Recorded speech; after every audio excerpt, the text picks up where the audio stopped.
রাসূলের উপর ঈমান আনতে হবে, ঠিক কি না? এতে যদি জীবন দিতে হয়, এতে যদি রক্ত যদি দিতে হয়, হাত পা যদি কল্লাও যদি দিতে হয়, মুসলমান কল্লা দিতে রাজি কিন্তু ঈমান দিতে রাজি না। এরপর রব্বুল আলামিন বললেন, শোনো, ওয়াতুজাহিদুনা ফি সাবিলিল্লাহ। এরপর দ্বিতীয় নম্বরে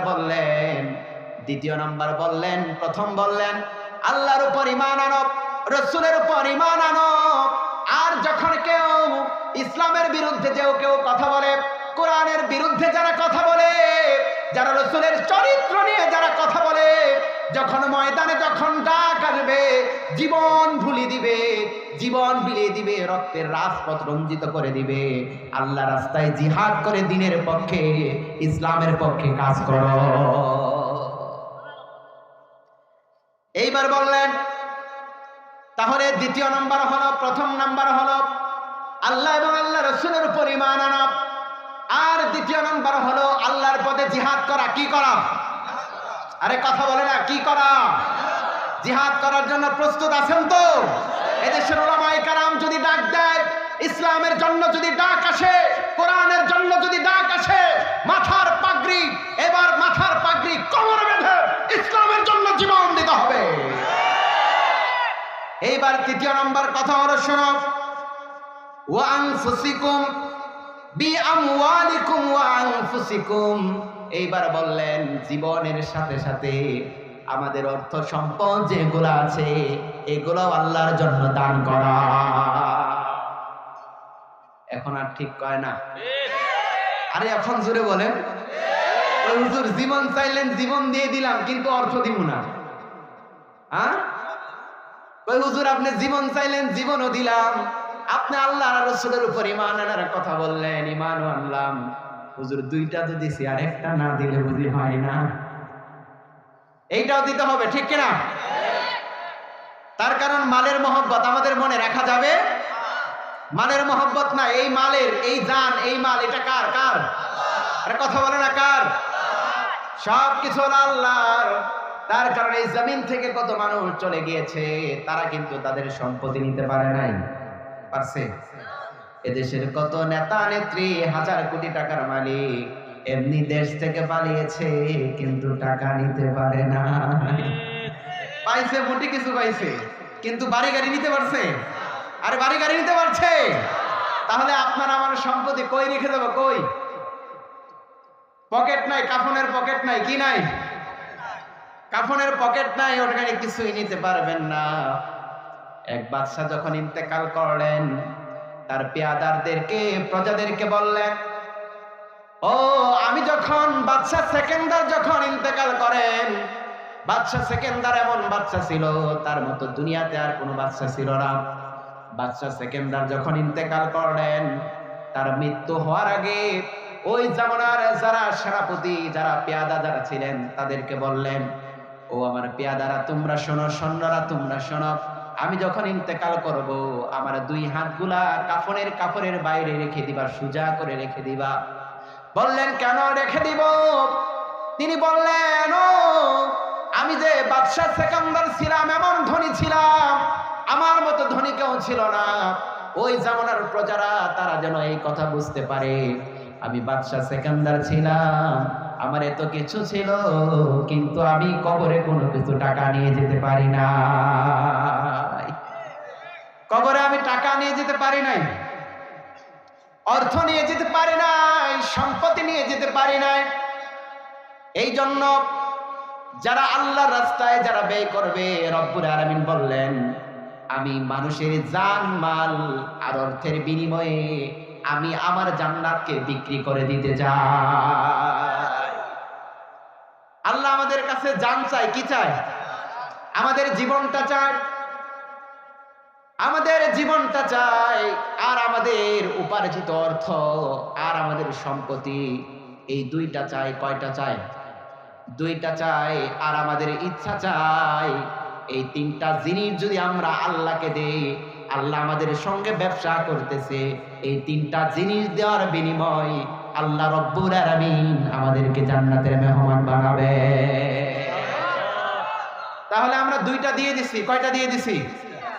দুইটা। আমরা ঈমান নগদে আনলাম। ঈমান কি আনলাম? এই ছেলেরা বসো। আমরা ঈমান নগদে আনলাম। এরপর হলো জীবন যখন দেওয়ার জন্য প্রয়োজন আমরা তখন ওর জন্য প্রস্তুতি নিলাম, ঠিক কিনা? আরে কথা বলে না, ঠিক কিনা? আর তৃতীয় নম্বর হলো এইবার আমাদের মাল, এইবার আমাদের সম্পদ রব্বুল আলামিন এইবার এটারে নগদ করার জন্য বললেন। এই যে উঠে, এই যে উঠে, এখনই খাইতে যাবেন? একটু পরে যান ভাই, যায় না, একটু বসেন। পরিবেশ নষ্ট করার তো দরকার নাই, অল্প কিছু মানুষ আছেন। আমাকে একটু আগে দিলে ভালো হতো, আমি প্রাণ ভরে কথা বলতে পারতাম। এটা আমার শেষ মাহফিল, মানে এই বছরের জন্য। আবার রমজানের ঈদের পরও আবার প্রোগ্রাম আছে। গতকালকে মাহফিল ছিল বগুড়া, সেখান থেকে আসার পথে 3 জন কল দিয়েছে। 3 জন কল দেওয়ার পরে একজনা 3 তারিখ নিয়েছে, সেটা ময়মনসিংহ হালুয়াগা। 4 তারিখ নিয়েছে বরগুনা, এই বরিশাল বিভাগে, ঈদের পর। তো আমাকে যদি একটু আগে দিত তাহলে আমি আমার কথাগুলো আরো গুছিয়ে বলতে পারতাম। যাক, অনেক মেহমানরা ছিল, তারা কথা বলেছেন, তাদেরও সমাজে দরকার আছে না নাই? তার কারণ ভালো মানুষ যারা কোরআনের পক্ষে, ইসলামের পক্ষে যারা কথা বলে, এই মানুষগুলা দরকার আছে আমাদের, ঠিক কিনা?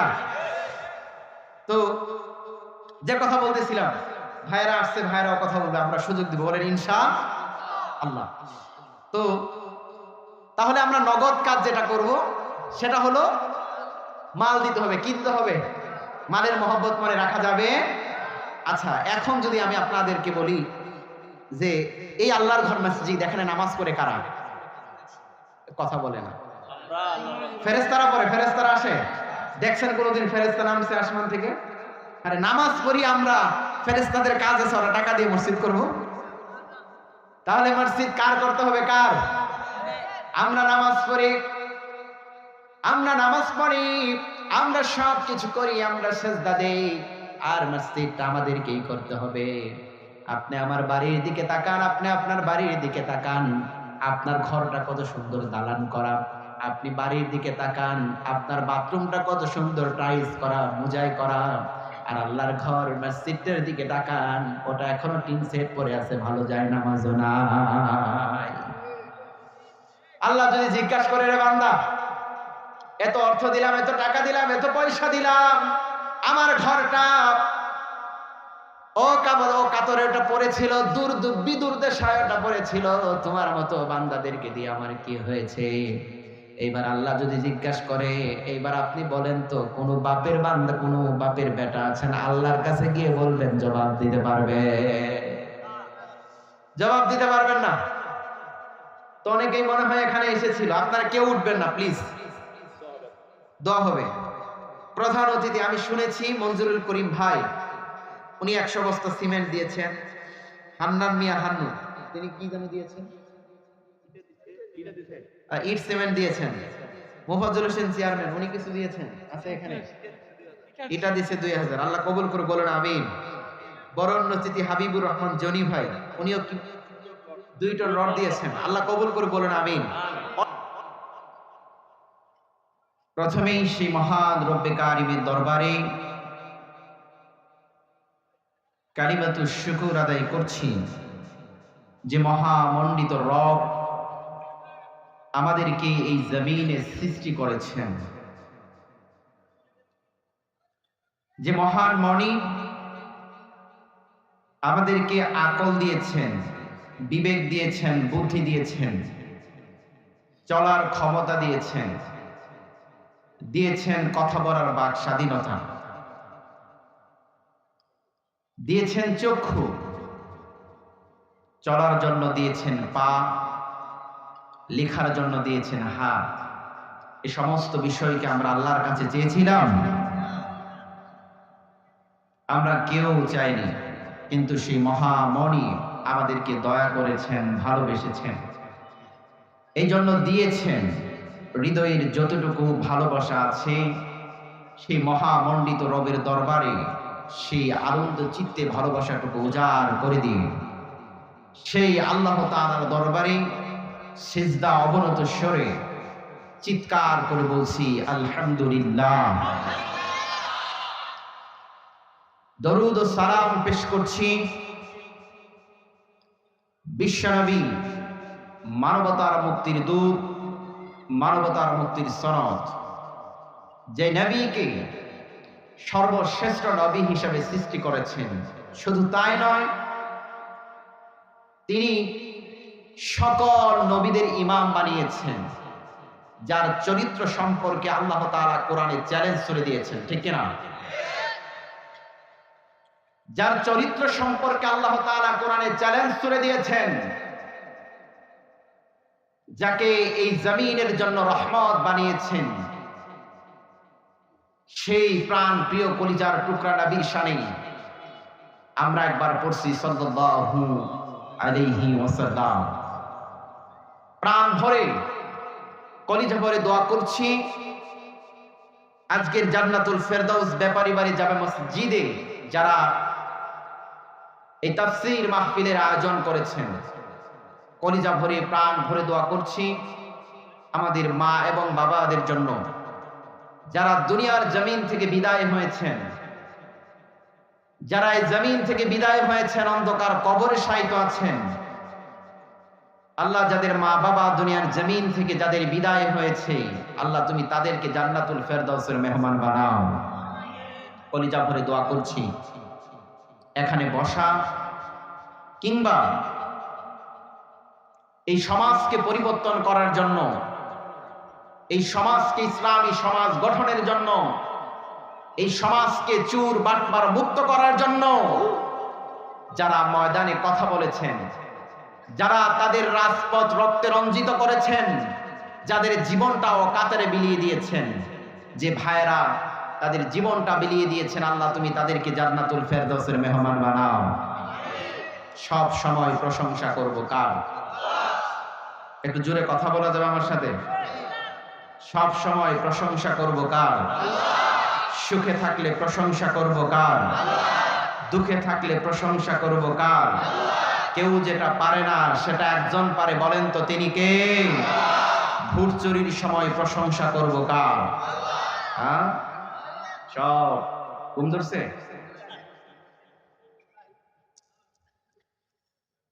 ঘর ভাঙার সময় প্রশংসা করব কার? হ্যাঁ, বিষয়টা হলো কথা মনোযোগ দিয়ে শুনতে হবে। কথা যদি এলোমেলো ভাবে শুনেন তাহলে বুঝবেন না। সকালবেলা এসে উঠে বলবেন কোথায় থেকে এক পিচ্চি হুজুর ধরে নিয়ে আনছে, যা মন চাই তা বলে গেছে, কিছুই বুঝি নাই। ঠিক আছে তো ইনশাআল্লাহ? প্রশংসা হবে কার? আরে কথা বলেন কার? চিল্লানি দিয়ে বলতে হবে প্রশংসা হবে কার? দুনিয়ার কোন মানুষের প্রশংসা করা যাবে? দুনিয়ার কোন নেতার প্রশংসা করা যাবে? দুনিয়ার কোন এমপির প্রশংসা করা যাবে? দুনিয়ার কোন মন্ত্রীর প্রশংসা করা যাবে? তার কারণ মন্ত্রীকে বানিয়েছেন তিনি কে? এই সমস্ত ক্ষমতার আধার একমাত্র বলেন তো তিনি কে? সেই আল্লাহর প্রশংসা করছি, বলি আলহামদুলিল্লাহ। বিশ্বনবী মুহাম্মদ রাসূলুল্লাহ বললেন, শোনো,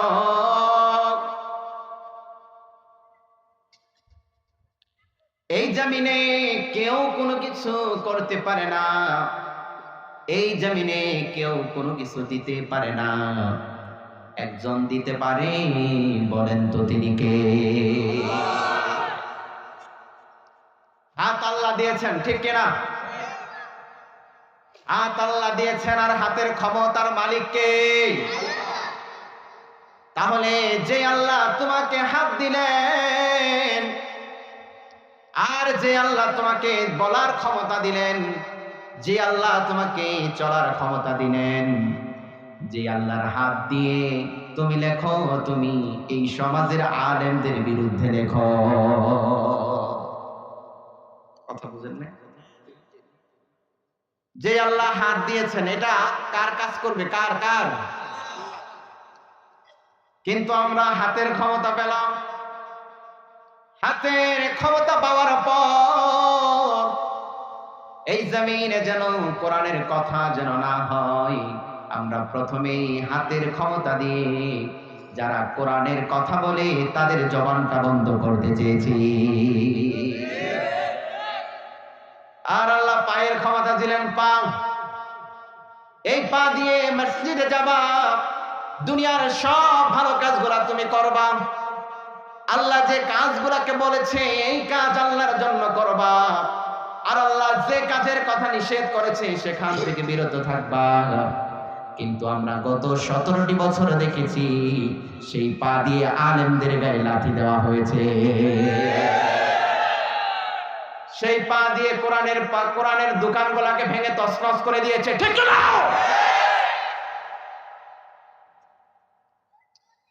সেই পা দ্বারা হেঁটে হেঁটে আলেমদের বিরুদ্ধে ষড়যন্ত্র করেছে, কোরআনের বিরুদ্ধে ষড়যন্ত্র করেছে।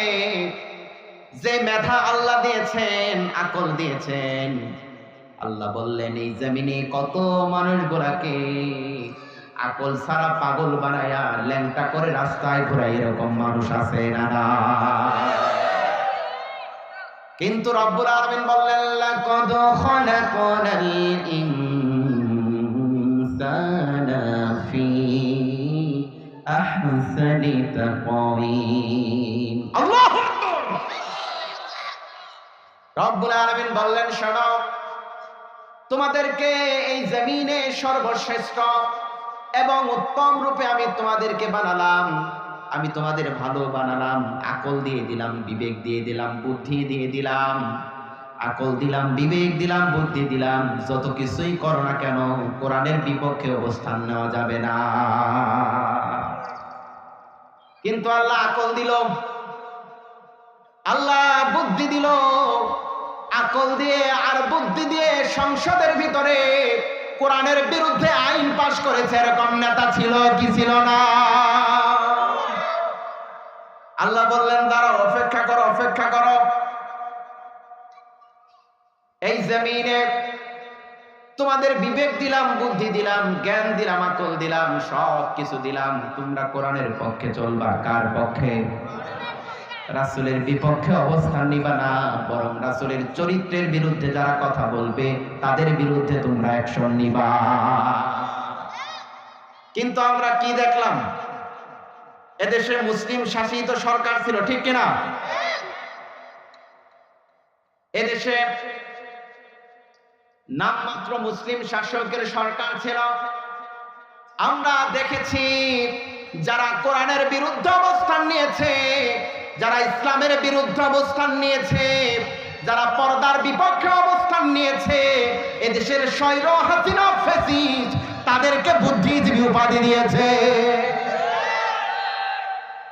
রাগ করতেছি? কার কার রাগ হচ্ছে? কার কার রাগ হয় না? কত জ্বালান জ্বালাইছে, বুবু তেজপাতা বানাইছেন।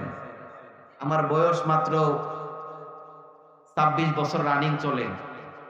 আমার তো আর যুদ্ধ অপরাধীর মামলা দেওয়া যাবে না। যাবে?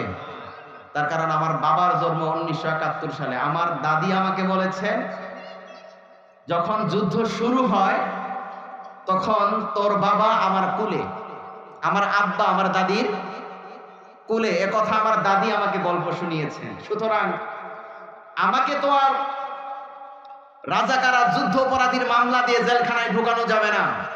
যাবে? আমার বিরুদ্ধে মামলা দেওয়া হলো, আমার বিরুদ্ধে কথা বলা হলো যে এটা 90 রাজাকার, সুতরাং এরা জিএমবি আর জামাত ইসলামের প্রোডাক্ট। আমি বললাম শোনো, যত কিছুই বলো মুখ বন্ধ করা যাবে? তার কারণ আমাদের শাসকরা তারা বন্দুকের নল ঠেকিয়েছে আমাদের বিরুদ্ধে, ফাঁসির গলে আমাদের গলায় ঝুলিয়েছে। আমাদের উলামায়ে কেরাম, আমাদের নেতৃত্বে যারা ছিল তারা দেখেছি জীবন দিয়েছে, ফাঁসির মঞ্চে গিয়েছে, কিন্তু জালিমের কাছে মাথা নত করে না। সুতরাং আজকেও যারা জালিম হওয়ার চিন্তা করো, সুতরাং আজকেও যারা ইসলামের বিরোধিতার চিন্তা করো, যারা কোরআনের বিপক্ষে অবস্থান নিতে চাও, তোমরা জেনে রাখো হাসিনা গেছে যে পথে, তোমরাও যাবে সে পথে। সুতরাং বুঝে শুনে কথা বলো। যারা ইসলামের পক্ষে আছে আমরা তার পক্ষে আছি। আরে কথা বলে না। যারা কোরআনের পক্ষে আছে আমরা তার, যারা হাদিসের পক্ষে আছে আমরা তার পক্ষে আছি। কিন্তু যারা কোরআনের বিরোধিতা করবে, ইসলামের বিরোধিতা করবে, আমরা তার পক্ষে নাই। এখনো ভাই দাঁড়ায় থাকতে ইচ্ছা করে? আসেন না, কাছে আসেন, আসেন ভাই, কাছে আসেন। তাহলে আপনাদেরকে বলছি, শোনেন, স্পষ্ট কথা, কোনো ঝামেলা নাই। ঝামেলাযুক্ত কথা ওইটা 5ই আগস্টের আগে বলেছি, কিন্তু 5ই আগস্টের পর আর ঝামেলাযুক্ত কোনো কথা বলা যাবে? কথা বলতে হবে স্পষ্ট। কোরআনের বাণী স্পষ্ট, রাসূলের বাণী স্পষ্ট। কারো দিকে তাকিয়ে থেকে কথা বলার সময় নাই। ঘটনা শুনেছিলাম, ঘটনা, যিনি কোরআনের 50টি বছর কোরআনের তাফসীর করেছেন, তিনি ঘটনা বলেছিলেন, ঘটনা শুনেছিলাম। তিনি বলেছিলেন সিংহ আর হলো নেকড়ে গিয়েছে শিকার করতে। কোথায় গেছে? ওরা দুইজন গিয়েছে শিকার করতে। দুইজন শিকার করার পর বন থেকে আসার পর একটা গরু শিকার করেছে, একটা হরিণ শিকার করেছে, আরেকটা ছোট দুম্বা শিকার করেছে। শিকার কয়টা? 3টা শিকার তারা করেছে। এইবার শিয়াল মামাকে, শিয়াল, নেকড়ে আর হলো আপনার বাঘ, এরা 3জন মিলে 3টা শিকার করেছে। বলল, নেকড়েকে বলল, এই নেকড়ে ভাগ কর, এগুলোর কি কর, ভাগ কর। তার কারণ আমি বনের রাজা, এই সমস্ত জিনিস আমি আমার ভাগ ছাড়া খাইতে পারি না, এটা আগে বন্টন কর, ভাগ কর। এবার ভাগ করার দায়িত্ব দেয়া হলো নেকড়েকে। নেকড়েকে বলল, নেকড়ে ভাগ করো। নেকড়ে সুষম বন্টনের মানুষ, প্রাণী। নেকড়ে বলল যে মহারাজ, এটি কি কোনো ভাগ করার কোনো বিষয়? আপনি বনের রাজা, আপনার দেহ বড়, আপনার শক্তি বেশি লাগে, আপনি গরুটা খাবেন। কি খাবেন? আপনি গরুটা খাবেন। আর ও বেটা পাতিশিয়াল, ও বনের হরিণটা খাক। আর আমি নেকড়ে, তেমন কিছু বুঝি না, জ্ঞান বুদ্ধি কম, বুদ্ধি শুদ্ধি কম, আমি না হয় এই দুম্বাটাই খাবো। নেকড়ের ভাগ ঠিক আছে কিনা? কথা বলে না। ঠিক, মানে অথেন্টিক ভাগ করেছে। এর চেয়ে সুষম বন্টন আর হয় না, ঠিক কিনা? কিন্তু বাঘের মেজাজ খারাপ, প্রচুর মেজাজ খারাপ। নেকড়ে যে মাত্র সামনে এসেছে, এক থাপড়া দিয়ে নেকড়ের কল্লা উড়িয়ে দিয়েছে। কয়, নেকড়া, এটি কি তুই ভাগ করলি? এরকম অনিয়মের ভাগ মানুষ করে? এইবার তো শিয়ালের তো কলিজায় তো পানি নাই, মামা করছে এটা কি? যে তো সুন্দর ভাগ করলো তারই অবস্থা বেগতিক, থাপড়া দিয়ে কল্লা উড়াই দিছে। এইবার তো আমার পালার, শিয়াল চালাক, ঠিক কিনা? শিয়ালকে বললেন, ও মামা, এবার তুমি ভাগ করো। কই, মহারাজ, এটা কোনো ভাগ করার কোনো বিষয়? কই না, তুমি ভাগ করো, আমি আর ভাগ ছাড়া খাই না। এইবার শিয়াল তো চালাক, শিয়াল বলল, মহারাজ, আপনি তো বিশাল দেহের মানুষ, রাত্রের বেলা ক্ষুধা বেশি লাগে, সারাদিন দৌড়াদৌড়ি করার পর আপনি ক্লান্ত হয়ে যান,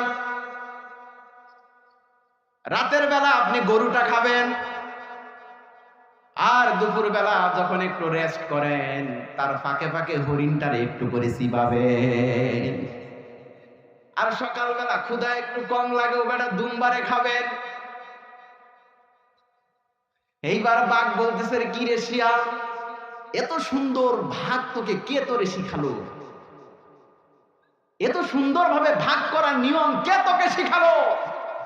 শিয়াল বলল, মহারাজ, আপনি বুঝেন নাই, গত কিছুক্ষণ আগে যে কল্লা দিয়েছে সে আমাকে ভাগ করা শিখিয়েছে, ঠিক কিনা?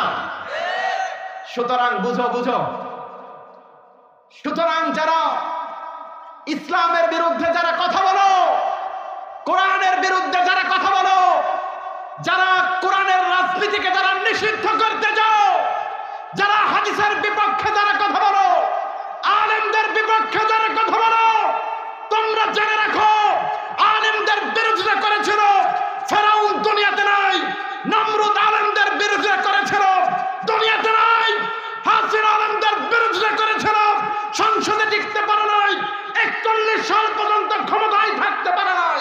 আজও যারা কোরআনের বিরোধিতা করো, ইসলামের বিরোধিতা করো, তোমাদেরকে জানিয়ে দিতে চাই, যারা কল্লা দিয়েছে তাদের থেকে শিক্ষা নাও, তোমাদেরও কল্লা থাকবে না,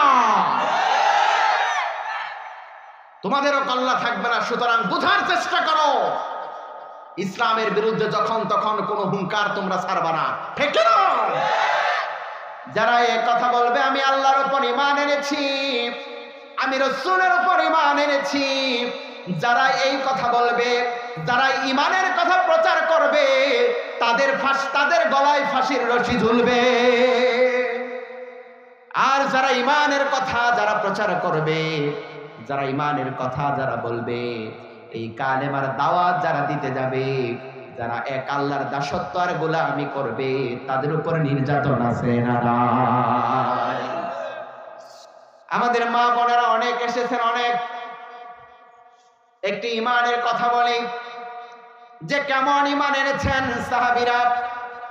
যে সমস্ত সাহাবীরা তৎকালীন সময়ে যারাই বলেছেন লা ইলাহা ইল্লাল্লাহু মুহাম্মাদুর রাসূলুল্লাহ,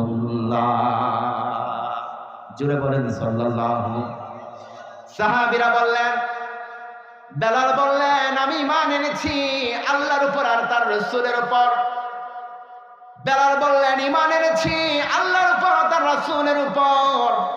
এই কথা বেলাল যতই বলে, এই কথা বেলাল যতই বলে আর যতই আলোচনা করে, বেলালের মনি তার বেলালের গলায় রশি লাগিয়ে ওই মক্কার প্রান্তরে বেলালকে টেনে হিঁচড়ে নিয়ে বেড়ায়। বেলালকে বলল, বেলাল ঈমান ছেড়ে দাও, ওই মুহাম্মাদের কালিমা ছেড়ে দাও, ওই আল্লাহর কথা বলা ছেড়ে দাও, ওই আল্লাহর গোলামি ছেড়ে দাও, মুহাম্মাদের দাসত্ব ছেড়ে দাও। বেলাল সব পাবে, খাবার পাবে, টাকা পাবে, অর্থ পাবে, সম্পত্তি পাবে, দুনিয়ার সব পাবে, শুধু একটা মাত্র কালেমা আর আব্দুল্লাহর ছেলে মুহাম্মাদের পিছনটাকে ছেড়ে দাও। বেলাল বললেন ঈমান দিয়ে দিব, তবু আল্লাহর কালিমা ছাড়বো না। তারপরে কি নির্যাতন তারা চালিয়েছে! ও ফেরেশতারা, আমার আসিয়ার সামনে আল্লাহর জান্নাতটা গিয়ে তুলে ধরো, আমার আসিয়ার সামনে জান্নাতটা গিয়ে তুলে ধরো। ও জান্নাতটা দেখুক আর রূহটা কবজ হয়ে যাক। জান্নাত দেখতে দেখতে আমার আসিয়া আমার কাছে চলে আসো। তাহলে ঈমান ছাড়া যাবে, ঈমান ছাড়া দেবে। মালিক তুমি জান্নাতে, তোমার কাছে আমার একটা ঘর বানিয়ে দিও, একটি ঘর বানিয়ে দিও, ঠিক না? এই আয়াত দেখে দেখে গান হয়েছে।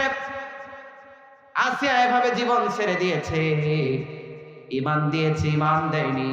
আজও আমরা এই সমাজের ভিতরে যারা আছি, জীবন দিয়ে দিব কিন্তু ঈমান দিব না। তাহলে প্রথম কথা বললেন রাসূল, প্রথম কথা বললেন রাসূল, প্রথম কথা বললেন তুমিনুনা বিল্লাহি ওয়া রাসূলিহি